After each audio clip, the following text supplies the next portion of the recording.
అవుతుంది. వాళ్ళకి ఏంటంటే అక్కడ పెరుగుబడి ఎక్కువ ఉంది సార్. ఆయనకి ఏమైనా స్కూల్ ఒకటి ఎడ్యుకేషన్ సిస్టమ్ రన్ చేస్తున్నాడు అక్కడ.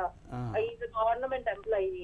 మేము ఎన్నిసార్లు కంప్లైంట్ చేసినా పోలీస్ వాళ్ళు రియాక్ట్ అవ్వట్లేదు అక్కడ. అదేనమ్మా, ఇప్పుడు రియాక్ట్ కావడం లేదన్నంత మాత్రాన్ని మీరు కూర్చుంటే కాదు సమస్య. మీరు అక్కడ ప్రథమ శ్రేణి న్యాయస్థానం ఏదైతే ఉందో న్యాయస్థానంలో వెళ్ళి మీరు ప్రైవేట్ కంప్లైంట్ 200 CRPC కింద ఫైల్ చేసి మేజిస్ట్రేట్ గారు మీ వాంగ్మూలాన్ని రికార్డ్ చేస్తారు. మీరు ఇప్పుడు ఏదైతే చెప్పారో అదంతా అతను రికార్డ్ చేసి సఫిషియెంట్ ప్రూఫ్స్ ఫైల్ చేస్తే మేజిస్ట్రేట్ గారు ఏం చేస్తారంటే పోలీస్కి రిఫర్ చేస్తారు. ఆ కన్సర్న్ పోలీస్ స్టేషన్కి రిఫర్ చేస్తే పోలీస్ వారు ఏం చేస్తారంటే విచారణ జరిపి క్రైమ్ బుక్ చేస్తారు. క్రైమ్ బుక్ చేసి అప్పుడు అతని మీద చట్టపరమైన చర్య తీసుకుంటారు. మీరు ఆ విధంగా ప్రయత్నం చేయండి. సరేనమ్మా. మరో కాల్ తీసుకుందాం అండి. గుంటూరు నుంచి శంకరయ్య గారు. నమస్తే అండి. హలో హలో శంకరయ్య గారు. ఓకే, డిస్కనెక్ట్ అయినట్టుంది. విజయభాస్కర్ రెడ్డి గారు, చెక్కు చెల్లుబాటు కాలేదంటే ముందుగా ఏం చేయాలండి?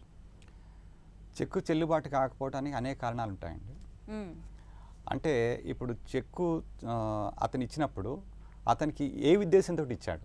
కొంతమంది వస్తారు చెక్కు మన దగ్గరికి వచ్చినప్పుడు చందా కోసం వచ్చారా, లేకపోతే వేరే అప్లికేషన్ మీద ఇచ్చామా అనేది చూడాలన్నమాట ఫస్ట్.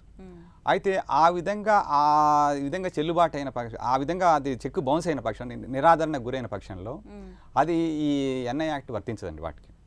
ముఖ్యంగా అతను ఏదైతే ఈ వాళ్ళ దగ్గరికి కట్టాల్సిన బాధ్యత ఉంటుందో, లయబిలిటీ ఉంటుందో, అటువంటి చెక్స్కి మాత్రమే అతను బాధ్యుడై ఉంటాడు అన్నమాట. అట్లాగే ఇప్పుడు మన ఇంట్లో ఏదైనా వర్క్ చేయిస్తాం. వర్క్ చేయించినప్పుడు ఆ వర్క్కి నగదు బదులుగా ఈ రోజంతా కూడా మన దైనందిన జీవితంలో చెక్కుకున్న ప్రాముఖ్యత ఇంకా దేనికి లేదు, క్యాష్ కూడా లేదు ఒక రకంగా చెప్పాలంటే. చెక్కు మన జీవితంలో అట్లా ఇదైపోయింది. సో మన ఆ పని చేయించుకున్నప్పుడు కూడా మనం చెక్స్ ఇస్తూ ఉంటాం. చెక్స్ ఇస్తున్నప్పుడు ఆ చెక్కు నిరాదరణకు గురైనప్పుడు అతనికి బాధ్యుడవుతాడు. అయితే ఆ వర్క్ సరిగా చేయలేదు, కంప్లీట్ చేయలేదు, ఇన్కంప్లీట్ చేయలేదు అని అతను కనుక ప్రూవ్ చేయగలిగిన పక్షంలో అప్పుడు మళ్ళీ ఆ చెక్కు దానికి అతను బాధ్యత వహించాల్సిన అవసరం లేదు ఇచ్చిన వ్యక్తి. అట్లా ఆ డిఫరెన్స్ అయితే ఖచ్చితంగా ఉంటుందండి. హైదరాబాద్ నుంచి ప్రసన్న గారు. నమస్తే అండి ప్రసన్న గారు, చెప్పండి. నమస్తే మేడం. చెప్పండి. నా పేరు ప్రసన్న కుమార్ రెడ్డి మేడం. నాకు ఒక అతను చెక్ ఇచ్చాడు మేడం. అయితే నాకు ఇచ్చిన చెక్ ఏంటంటే ఇప్పుడు వచ్చిన చెక్స్ లో ఏంటంటే కింద పేరు వస్తుంది కదా మేడం మన. అయితే ఇప్పుడు పేరు లేకుండా ఉంది మేడం. అది పాత చెక్, అది ఓల్డ్ చెక్ అనమాట. అయితే అది ఎంటీ చెక్ ఇచ్చాడు. నేను అడ్వకేట్ చూపించాను అంటే అది ఒకటేమో అది ఓల్డ్ చెక్ అండి, ఇప్పుడు నడవదు అన్నాడు. దాంట్లో ఇంకో ప్రాబ్లం ఏముందంటే యాక్చువల్ గా మన కింద వైట్ కలర్ ఉంటుంది కదా మేడం, వైట్ బార్డర్ లో అతను సైన్ చేశాడు అనమాట. వైట్ బార్డర్ లో అతను సైన్ చేస్తే అది నడుస్తుందా మేడం? ఇక్కడ చెప్పండి. ఇక్కడ మీరు చెక్కు ఎప్పుడు ఇచ్చారనేది ప్రధానం కాదండి. అది ఆల్రెడీ ఆయన ఇచ్చాడు కదా, అంతకుముందు చెక్కు ఇదే ఉన్నది కదా. అది మీరు ప్రజెంట్ చేసినప్పుడు చెల్లుబాటు కాకుండా పోదు. ఆల్రెడీ చెక్ ఉన్నప్పుడు చాలా మంది ప్రజెంట్ చేస్తున్నారు. అది ఇది కాదు. మీరు ఒకసారి బ్యాంక్ వాళ్ళని కూడా కన్సల్ట్ చేయండి. ఆర్ అదర్వైజ్ మీకు ఎవరైతే చెక్ ఇచ్చారో ఆయన దగ్గరికి ఒకసారి వెళ్ళండి. వెళ్ళి మీరు ఇచ్చారు కాబట్టి చెక్కు తీసుకొని మరి చెల్లదంటున్నారు, కొత్త చెక్ ఇవ్వండి అని అడగండి. ఆయన ఇవ్వగలిగితే ప్రాబ్లం లేదు. ఇవ్వకపోయినా సరే ఆ చెక్కు చెల్లుబాటు కాకుండా పోదండి. మీరు ప్రజెంట్ చేయండి బ్యాంక్లో. ఆ బ్యాంక్ వాళ్ళు ఇచ్చారు సార్. అది చెక్కులో మన కింద వైట్ బార్డర్ ఉంటుంది సార్, ఆ వైట్ బార్డర్ లో సైన్ చేశాను సార్. ఇక్కడ ఏంటంటే చెక్కు వైట్ బార్డర్ మీద సైన్ చేసినా కూడా చెల్లుబాటు అవుతుందండి, చెల్లుబాటు కాకుండా పోదు. ఇంతవరకు ఏంటంటే పేరు అది లేదు. సో అది ఎక్కడ చేసినా చెల్లుబాటు అవుతుంది. చెల్లుబాటు అయితే అతని సిగ్నేచరా కాదా అనేది అక్కడ ప్రధానం. మొత్తానికి ఆ చెక్కులో అయితే ఎక్కడో చోటు చేశారు కదా, సంతకం అయితే చేశారు. ఎక్కడో చోటు అంటే కనీసం కొద్దిగో పైన కింద ఎక్కడైతే చేశారు కదా, ఆయనే చేశారు కదా. కాబట్టి చెల్లుబాటు అవుతుంది. చెల్లుబాటు కాదనేది ఏం లేదు, చెల్లుబాటు అవుతుంది. ఆయన సిగ్నేచరే కాబట్టి మీ ప్రయత్నం మీరు చేయండి. ఓకే. కరీంనగర్ నుంచి సతీష్ గారు. నమస్తే అండి సతీష్ గారు, చెప్పండి. నమస్తే అండి, చెప్పండి సతీష్ గారు. నేను మరి కరీంనగర్ మేడం. ఓకే. నాకు తెలిసిన సతీష్ గారు వాయిస్ బ్రేక్ అవుతోంది, క్లియర్గా లేదు. ఇప్పుడు చెప్పండి. నాకు డిపార్ట్మెంట్ లో జూనియర్ అసిస్టెంట్ జాబ్ ఉందని చెప్పేసి 2011లో మేడం ఇది. ఓకే. 2,15,000 తీసుకున్నారు మేడం. 2011 నుంచి నాకు ఒక 100 రూపాయలు బాండ్ పే. సతీష్ గారు బ్రేక్ అవుతోంది వాయిస్.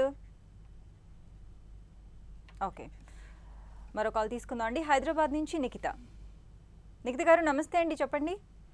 నమస్తే అండి, మేము హైదరాబాద్ నుంచి కాల్ చేస్తున్నాము. ఓకే అమ్మా, చెప్పండి. మేము ఒకళ్ళ దగ్గర చిట్టి వేసామండి. చిట్టి వేసిన తర్వాత అవి ఓకే అయిపోయినాయి. కాకపోతే మేము చిట్టి వేసుకున్నప్పుడు వాళ్ళు షూరిటీ కింద చెక్స్ ఇమ్మన్నారనమాట. మా హస్బెండ్ పేరు అకౌంట్ ఉంటే ఎల్బీ నగర్ లో మేము ఇచ్చామన్నమాట చెక్. ఓకే. అయితే మేము వాళ్ళకి మాకు కొంచెం ఇష్యూ అయ్యింది. మేము కుకట్పల్లి ఏరియాకి షిఫ్ట్ అయిపోయాము. ఓకే. అయితే వాళ్ళు మా మీద కేసు వేసారనమాట హస్తినాపురం కోర్టులో. హస్తినాపురం కోర్టులో వేసిన తర్వాత ఓకే మాకే ఫేవర్ గా వచ్చింది, కేసు కొట్టేసేసారు. అయితే వాళ్ళు మళ్ళీ రంగారెడ్డి డిస్ట్రిక్ట్ లో వేశారు. ఇప్పుడు ప్రెజెంట్ నడుస్తుందండి. యాక్చువల్లీ ఇప్పుడు మమ్మల్ని ఏం చేయమంటారు? మీరు ఆ చెక్ మీరు వాళ్ళ దగ్గర చిట్టు పాడుకున్నప్పుడు నెల నెల చెల్లించాల్సిన అమౌంట్ మీరు చెల్లిస్తున్నారా కరెక్ట్ గా? అయిపోయిందండి మొత్తం చిట్టీలు మేము పాడుకుని ఎత్తేసుకోవడం మొత్తం అంతా క్లియర్ అయిపోయింది. 3 years బ్యాక్ అన్నమాట అది. ఇప్పుడు కొంచెం తర్వాత వాళ్ళకి మాకు కొంచెం ఇష్యూస్ వచ్చేసి, కాకపోతే మాకు మా జాబ్ రీత్యా మేము కుకట్పల్లి ఏరియాకి షిఫ్ట్ అవ్వాల్సి వచ్చింది అనమాట.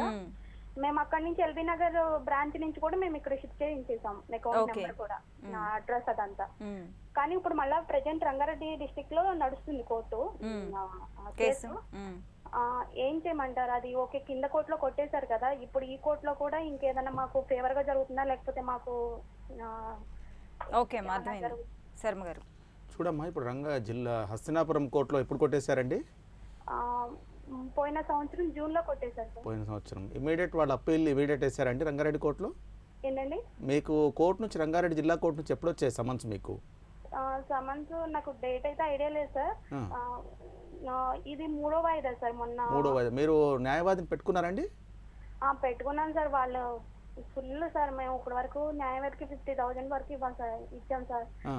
మాది అవన్నీ కూడా అప్పులు చేసి ఇవ్వాల్సి వచ్చింది అనమాట. ఆయన ఓకే మనమే గెలుస్తాం 2 వాయిదాల్లో క్లియర్ చేసేస్తాను, 3 వాయిదాల్లో క్లియర్. మాకు ఆపోజిట్ లో ఉన్న సీనన్నయ్య అంటే సీన్ గారు అనమాట మా మీద కేసు వేసింది. సీనన్నయ్య ఏంటంటే తను చాలా పలుకుబడి ఉన్న వ్యక్తి అనమాట. తను కలిసిన లాయర్ ఉన్నాడు. కొంచెం మాకేంటంటే కొంచెం భయం వేస్తుంది అనమాట, ఆయన ఇంకా మాకు మీద ఏమన్నా కేసు పెడతాడేమో, అక్కడ కింద కొట్టేశారు కదా, ఇప్పుడు ఏదన్నా మళ్ళీ మాకు విరుద్ధంగా ఏమైనా వస్తుందేమని చెప్పి. చూడమ్మా, అట్లా భయపడాల్సిన అవసరం ఏం లేదు. ఇప్పుడు జిల్లా కోర్టులో వాళ్ళు కేసు వేసినంత మాత్రాన వాళ్ళు గెలుస్తారని ఏం లేదు. మీ వాదనలు కూడా విన్నాకనే న్యాయమూర్తి గారు ఒక అవగాహనకు వస్తారు. మీరు వేసి కూడా 3 months అవుతుంది అంటున్నారు. ఇప్పుడు 3 months కాదు సార్, అంటే 3వ వాయిదాకి మొన్న అటెండ్ అయ్యాను సార్. 3వ వాయిదాకి అటెండ్ అయ్యారు. ఇప్పుడు కింది కోర్టులో సాక్ష్యాలను రికార్డ్ చేస్తారు.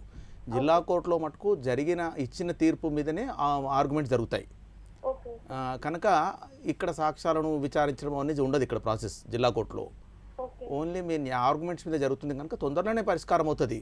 ఇప్పుడు ప్రభుత్వం వారు కూడా ఏం చేశారంటే, ఉన్నత న్యాయస్థానం వారు కూడా కేసుల సత్వర పరిష్కారం కోసము ఫాస్ట్ ట్రాక్ కోర్ట్స్ ఇవన్నీ క్రియేట్ చేశారు. మేము కింది కోర్టులో కేసు గెలిచినందుకు లాయర్ గారికి 30,000 తీసుకున్నారు సార్. అంటే అంతకుముందు ఖర్చులు కాకుండా ఓన్లీ 30,000 తీసుకున్నారనమాట.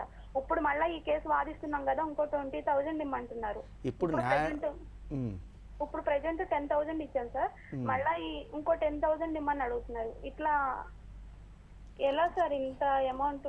ఇప్పుడు న్యాయవాది కేసు చేస్తున్నాడు కనుక ఫీజు తీసుకుంటున్నాడు, అంతేగాని ఖర్చులు మీరు పెట్టుకోవాల్సిన అవసరం ఏం లేదు జిల్లా కోర్టులో. ఎందుకంటే కేసు ఫైల్ చేసిన వాళ్ళు ఖర్చులు పెట్టుకుంటారు. మీరు న్యాయవాదిని ఎంగేజ్ చేసుకున్నారు కనుక అతనికి ఫీజు ఇవ్వాలి, తొందరలోనే అవుతుంది. మేము అంతకుముందు కింద కోర్టులో అయితే 3 years తిరిగాం. అవునండి, కేసు కింది కోర్టులో అక్కడ ఏమవుతుందంటే నోటీసులు ముట్టాలి. వాళ్ళకు నోటీసులు ముట్టినాక వాళ్ళు అప్పేర్ కావాలి, అప్పేర్ వెనక సాక్ష్యాలను విచారించాలి, ఇదంతా తర్వాత ఎగ్జామినేషన్ జరగాలి, తర్వాత న్యాయమూర్తి గారు తీర్పు ఇవ్వాలి. ఇదంతా టైం ప్రాసెస్. ఇప్పుడు ఆ ప్రాసెస్ కూడా లేదు. ఈ రీసెంట్ అమెండ్మెంట్స్ ద్వారా స్పీడీ ట్రయల్ అనేది వచ్చింది కనుక తొందరలోనే పరిష్కారం చేస్తున్నారు. కోర్టులు కూడా మెట్రోపాలిటన్ నగరాలలో ప్రత్యేక కోర్టులను ఏర్పాటు చేశారు కనుక తొందరగా వస్తే ఇప్పుడు మీరు రంగారెడ్డి జిల్లా కోర్టులో ఇది ఆర్గ్యుమెంట్ స్టేజ్లో ఉంటుంది. మీరు ఎక్కువ రోజులు పట్టాల్సిన అవసరం ఏం లేదు, తొందరలోనే మీకు అక్కడ తీర్పు వస్తుంది. దాని మీద మీరు గెలవడానికే ఛాన్స్ ఉంటుంది. ఎందుకంటే పైకోర్టులో ఎంతసేపు ఇచ్చిన తీర్పు మీద దాని సాక్ష్యాధారాల మీదనే ఆర్గ్యుమెంట్ జరుగుతాయి.